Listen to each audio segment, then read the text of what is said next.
60 miles from the shore on Antarctica's ice shelf, hordes of emperor penguins remain motionless in the pitch black, hushed and patient. Everyone cradles an egg that would perish within moments if it contacted the frozen surface. Instead, they cluster tightly, famished and drained, scarcely clinging to endurance. This setup defies logic. No creature ought to endure such conditions. No warm-blooded animal, no avian species, no intricate organism could endure a 4-month fast in the planet's chilliest spot amid gale-force gusts while nurturing an egg. Yet emperor penguins embrace it. The cluster marks the tale's starting point. Still, it's merely a segment of a vast, recurring pattern, one that covers thousands of miles, engages 6 key species, and plays out in one of Earth's most unforgiving habitats, a realm lacking dirt, vegetation, terrestrial hunters, and 6 months of utter blackout. Nevertheless, annually, over 12 million penguins journey back to this spot to respire. They trek, glide, and navigate immense distances to revisit the identical ice expanse from the prior year. This documentary isn't centered on charming critters dressed in formal wear. It's focused on the planet's most grueling survival regimen, executed by flightless birds that soar beneath the waves more adeptly than nearly any living thing. In this installment, we'll track their yearly routine, the icy landmass that seeks to destroy them, the sea that sustains them, the gatherings that shield yet weary them, and the subtle shifts now endangering the whole framework. This represents the improbable existence of penguins. At its heart, Antarctica functions as a wasteland, the globe's most arid region, despite being deeply encased in frost. In the heartland, snowfall totals under 2 inches annually. Whatever accumulates stays solid. It accumulates, compacts, and gradually integrates into an ice layer up to 2 miles deep. Winters hover near 40 degrees F on average, yet the peril isn't solely from the chill. Gusts frequently exceed 60 mpb, driving wind chills to nearly 100 degrees F. Under those extremes, bare flesh solidifies in less than 2 minutes. Vital functions falter without delay. The ice poses yet another peril. It perpetually shifts, creaks, warps, and fractures with seasonal changes. Fast ice, the coastal sea freeze affixed to the shoreline, might disappear entirely from one season to the next. Pack ice wanders via ocean flows. Icebergs calve off glaciers and drift northward until heat dissolves them. Stability eludes everything here. Even so, existence thrives amid the flux.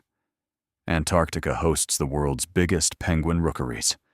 Emperor penguins assemble by the tens of thousands. This ought to be a death trap for life. But penguins persist, not through luck, but via an age-old pact with natural selection. Each plume, each plunge, each cluster embodies an adaptation to the freeze. They weather Antarctica's brutality, but at a cost few other beings would bear. As fellow creatures flee to the depths or head for milder climes, emperor penguins reverse course. They initiate breeding when the continent turns fiercest. They venture interiorward right as daylight fades and mercury plummets to annual naders. For typical wildlife, winter means mere survival. For emperors, it's the sole window for new beginnings. The rationale is brutal, yet precise. As sea ice expands to its peak, the frozen expanse solidifies sufficiently to support a massive colony. Such a foundation, expansive, level, and safe from marine threats, is essential. Delaying until summer would see the ice shatter. Their young would emerge into exposed seas. Thus, they set off prematurely. Through the gloom, extended processions of penguins depart the edge and march to a site that appears barren, a vast icy plain that endures frozen precisely long enough to rear offspring. Each hen deposits a lone egg, a solitary shot, a singular existence. The pass to the male demands perfection. Should the egg graze the ice, even briefly, it solidifies. Post-exchange, their routes diverge. The hens return seaward to forage. The cocks remain, safeguarding the eggs across the bleakest, iciest stretch. Here commences their true trial. Across 4 months, the males endure the void, abstaining from food while brooding. Their bodily processes decelerate, blubber stores dwindle. Body mass halves from initial levels. All the while, tempests intensify. For endurance, emperors depend on one of evolution's most refined strategies: the cluster. Far from a mere throng, it's a dynamic formation. Penguins circulate in gradual ripples, swapping spots to prevent any individual from prolonged exposure on the perimeter. No chief directs. The collective sustains itself via steady, subtle shifts. Within the cluster, warmth can rise to nearly 70° F. Mere inches distant, gales might register -80° Fahrenheit. Vitality clings to that slim boundary between heat and deadly frost. Every male balances his egg atop his feet, concealed under a flap of skin. Should it falter, it's doomed. Thus, he remains utterly motionless, maintaining that stance amid gusts, starvation, and the crush of the colony. Days blend into months, daylight reemerges, gales subside, and soon a soft chirp emerges from under the father's plumage. The initial cries of freshly emerged chicks. The fathers, drained and scarcely standing, endure. The mothers, out at sea, forage and regain vitality for their journey home. Upon their arrival at last, they perform an astonishing feat. They pinpoint their mate and offspring amid thousands, relying solely on a distinctive vocalization that pierces the clamor. With the chick securely passed over, the famished fathers commence their march toward the sea. Having gone over 100 days without sustenance, this concluding journey proves grueling, and some don't make it. Survivors plunge into the waves right away, replenishing during the fleeting Antarctic summer. Their toughest ordeal has passed. Yet for these fledgling chicks, arriving in Earth's iciest realm, the battle is just starting. The frost starts to yield. The waters stir to life. The Earth's path alters. The globe inclines. Gradually, with seeming hesitation, illumination creeps back. It starts as a slender azure streak on the skyline, expanding into a subtle radiance that eases the ice's jagged outline. Each day, the sun rises further. The chill persists, yet its hold eases. Shadows contract. Hues reappear. The landmass revives. As brightness intensifies, the frozen expanse reacts. The vast barrier that once dominated the continent now withdraws, fracturing at its borders and eroding from below. The waves reclaim the territory seized by winter, and as thawing advances, subtle motion hints at awakening just under the surface. Antarctic summer brings no warmth, but vitality surges. Under the fracturing sea ice, solar rays penetrate the depths after months of darkness. Countless tiny algae, phytoplankton, explode into growth. They proliferate so rapidly that verdant swirls tint the sea, detectable even from orbit.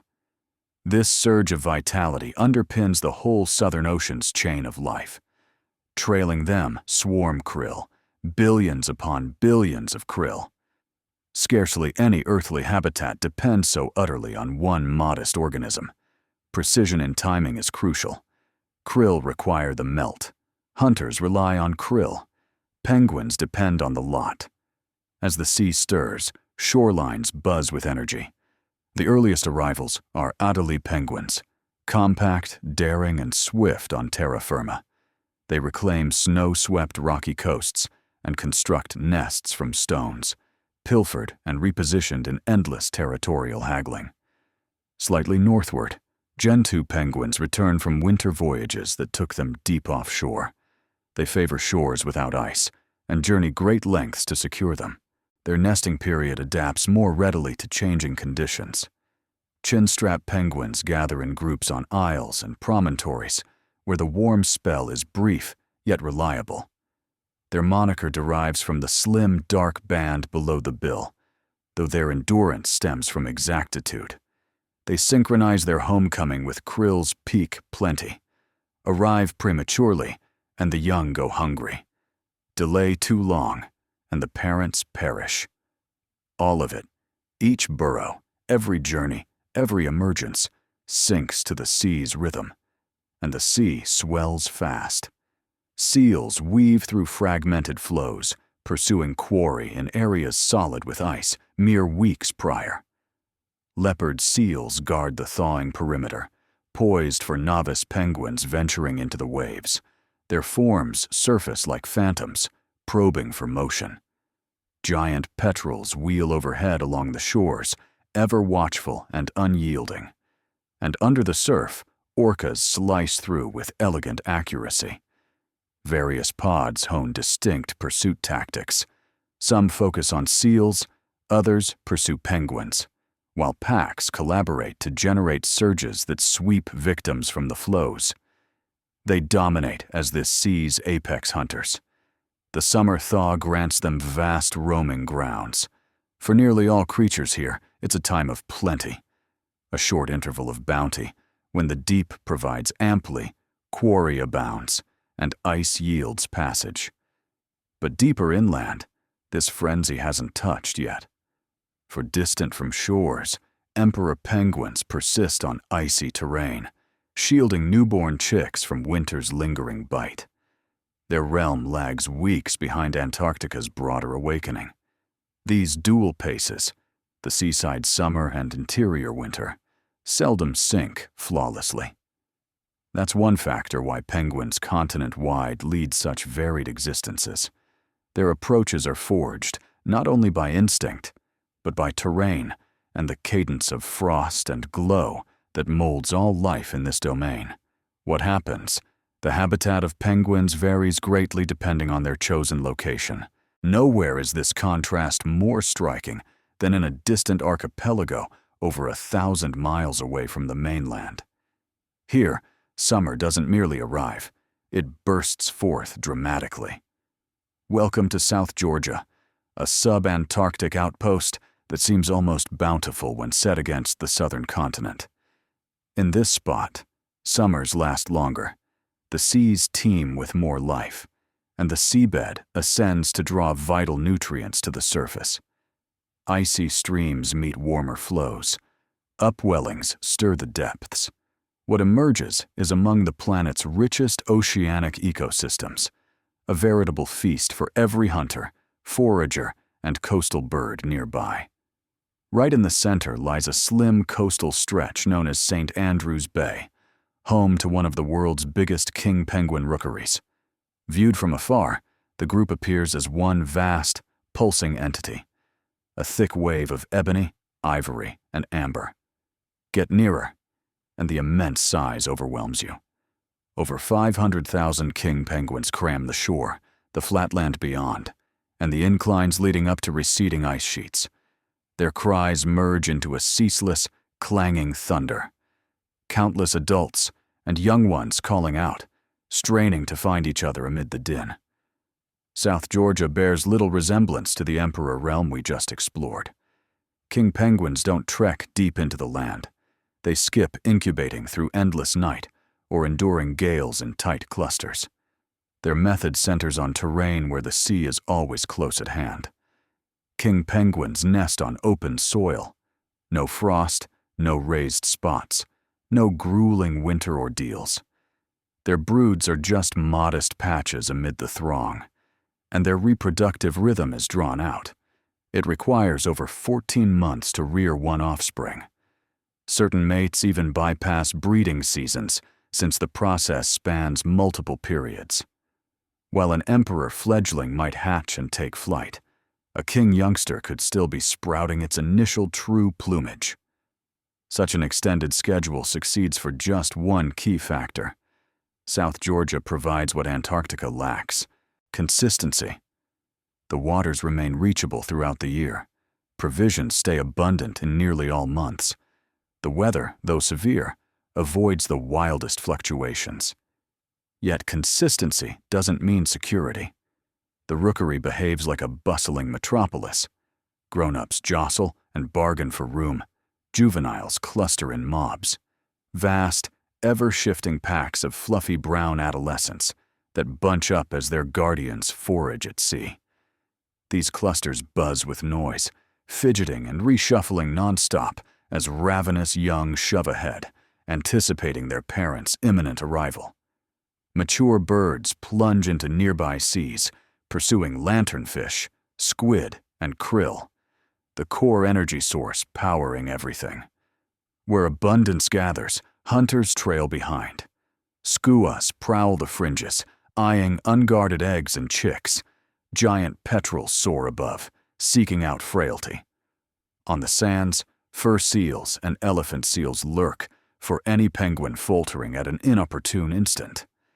In deeper waters, orcas patrol foraging zones with precise attacks that force penguins into perilously low plunges. King penguins endure this not via the stamina tests of emperors, but via sheer volume, adaptability, and the boundless fertility of their surrounding seas. Their bet is basic: nurture young gradually, nourish them thoroughly, and persist until the following cycle starts. While Antarctica forms an icy landmass, the Southern Ocean's peripheral zones weave a contrasting tale, a mosaic of isles, sheer drops, meadows, and pebbled shores, where penguins forge existences in seemingly unfeasible spots. These differ from the vast emperor breeding sites or the teeming king penguin assemblies of South Georgia. They're more compact, scattered realms, milder, damper, more rugged, more tempestuous, and evolving more rapidly than lands to the south. Still, this borderland hosts the bulk of penguin populations. They steer clear of the heartland. They dodge prolonged, shadowy winters. They thrive by molding themselves to the periphery's whims. In such areas, natural selection demands versatility. Further northward, shores morph into jagged, gale-sculpted bluffs. This domain belongs to rockhoppers. Their endurance tactic is straightforward yet bold. Bound over crashing waves, climb the crags, and settle on perches that appear utterly inaccessible. The toil pays off.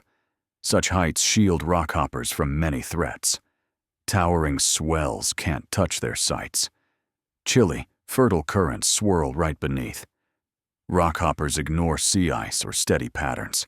They count on their nimbleness, a quality that enables residence in terrains no other penguin would attempt. Their persistence hinges on perpetual activity and swift choices. For the moment, that nimbleness outpaces the shifts unfolding nearby. Then the terrain alters once more. The Falkland Islands seem nearly serene beside Antarctica. Undulating slopes, high meadows, peat earth, and extended strands. A variety of penguin types share this region, with each adapting the habitat in its own way. Magellanic penguins burrow into the earth to shelter their young below ground. Yet in favorable seasons, the falllands offer them an uncommon advantage: an extended, gentler summer that simplifies chick rearing. Gentos and rockhoppers also inhabit these shores, each staking out territories amid the blend of turf, stone, and sand. On different archipelago groups, like the South Sandwich Islands and the South Orkneys, penguins confront a fresh mix of rugged landscapes, drifting ice, and erratic weather.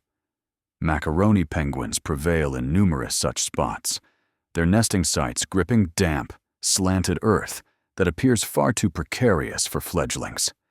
Still, somehow, thousands pull it off successfully. These days, the Antarctic Peninsula is heating up at a rate that astonishes researchers. Ice sheets recede, precipitation cycles alter. Zones that used to solidify each winter now stay as liquid expanses, and shores once firm erode sooner in the cycle. Penguins respond right away. Adelie penguins, typically viewed as emblematic of icy realms, used to thrive along the northern reaches. They relied on reliable sea ice for foraging and consistent warm periods for breeding. But if the freeze delays or the ice shatters prematurely, their whole reproductive timeline unravels. Plenty of their groups have dwindled, mainly because the surroundings no longer match the patterns they adapted to over time. Gentos, on the other hand, spot chances. They thrive in unobstructed seas and pivot fast to shifting circumstances. With the peninsula growing warmer, Gen 2 groups continue pushing southward, claiming areas previously too frigid for them. Their expansion highlights just how rapidly animals can relocate and how swiftly their surroundings are transforming as well. Chinstraps land in the middle ground. They build nests on stony inclines, spread throughout the area, and prove to be robust, effective predators. However, their reliance on krill links their survival closely to one vital food source. Whenever krill populations drop, chinstrap populations dwindle alongside. The peninsula serves as a study in opposites. Some face setbacks, while others grow, all unfolding simultaneously. The pressures vary by type, yet the overall trend points one way. The Southern Ocean evolves more swiftly than most penguins can keep up with. Certain kinds will relocate to fresh territories. Others may endure by altering habits. Some could vanish from spots they formerly ruled. Penguins have long dwelled on the brink of planetary tolerance. But these days, that brink is relocating. And every type faces the choice of pursuing it, or determining if pursuit is even possible.